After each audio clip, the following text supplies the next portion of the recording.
इस वक्त हम मौजूद हैं मुरीदके में। ये इलाका शखुपुरा की तहसील में आता है और आप मेरे अकब में देख सकते हैं कि ये वो हेल्थ कॉम्प्लेक्स है जो कि जिसको निशाना बनाया गया था 7 मई को। और इसके इर्द गिर्द के अगर इलाकों पे आप नज़र दौड़ाएं तो आपको एक मस्जिद भी यहाँ पे नज़र आएगी और कुछ छोटे एजुकेशनल इंस्टीट्यूट्स भी हैं।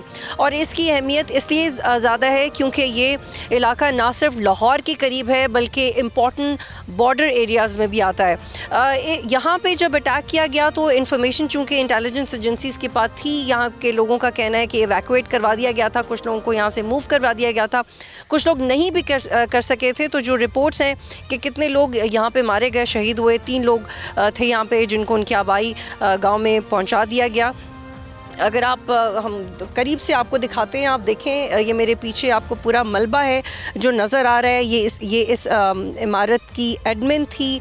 और अगर आप मेरे राइट साइड पे गौर करें तो आपको रेस्क्यू और दीगर ट्रक्स भी नज़र आ रहे हैं। इसे कॉर्डन ऑफ किया गया है, सील किया गया इस इलाके को, कुछ देर के लिए मीडिया के लिए खोल दिया जाता है। लेकिन इसकी इम्पोर्टेंस इस अटैक की इसलिए भी बढ़ जाती है कि आप जो गैर इंसानी रवैया है भारत का, आप देखें कि मस्जिद पे अटैक किया, बच्चों पे अटैक किया, औरतों पे अटैक किया।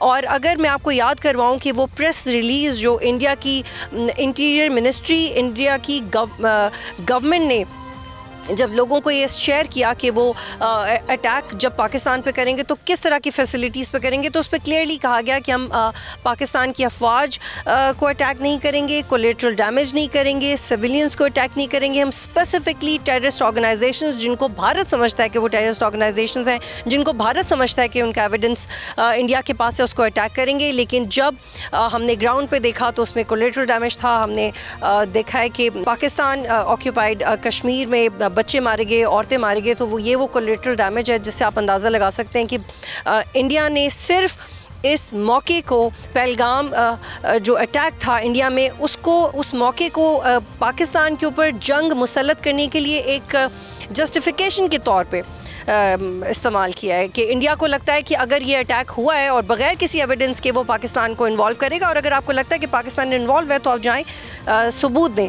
लेकिन इस साइट को देखने के बाद जिस तरह का नुकसान यहाँ पे हुआ, आप देखेंगे एक मस्जिद है, एक एजुकेशनल इंस्टीट्यूट है, यहाँ पे कौन से दहशतगर्द अवेलेबल अगर हैं तो आप बताएं, एविडेंस के साथ बात करें।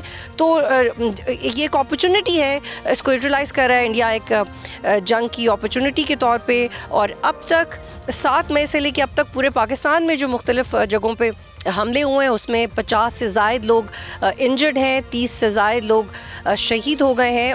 ये आप देखिए कि ये मेरे पीछे एक बोर्ड है और इस पर लिखा हुआ है कि गवर्नमेंट एडमिनिस्ट्रेटिव ब्लॉक, और ये हुकूमत पंजाब का भी ये साइन है। और ये विसिनिटी है उस हेल्थ और एजुकेशनल कॉम्प्लेक्स की मेरे लेफ़्ट साइड पे, जिसको भारत ने ये क्लेम करके अटैक किया कि यहाँ पे टेररिस्ट एक्टिविटीज़ हो रही हैं। और ये यहाँ पे कहना बहुत ज़रूरी है कि 2019 से लेके अब तक ये सारी फैसिलिटी गवर्नमेंट ऑफ पाकिस्तान के अंडर आ रही थी, और यहाँ पे जो लोग काम कर रहे थे वो लीगली गवर्नमेंट ऑफ पाकिस्तान के रूल्स एंड रेगुलेशंस के अकॉर्डिंग उनकी आँख के नीचे बिल्कुल काम कर रहे थे। और जो फेटफ की शराइत पाकिस्तान ने पूरी की हैं उसका तो भारत से ताल्लुक़ नहीं है। इंटरनेशनल ऑर्गेनाइजेशंस की ट्रांसपेरेंसी पाकिस्तान की ज़रूरी थी और पाकिस्तान ने उन शराइत को पूरा करते हुए it was one of the complexes जिसको मुकम्मल तौर पे ओन किया था। और यहाँ पे कोई ऐसी एक्टिविटी 2019 के बाद ना हुई है, ना रिपोर्ट हुई है जिसकी बुनियाद पे भारत या दुनिया का कोई भी मुल्क क्लेम कर सके और ये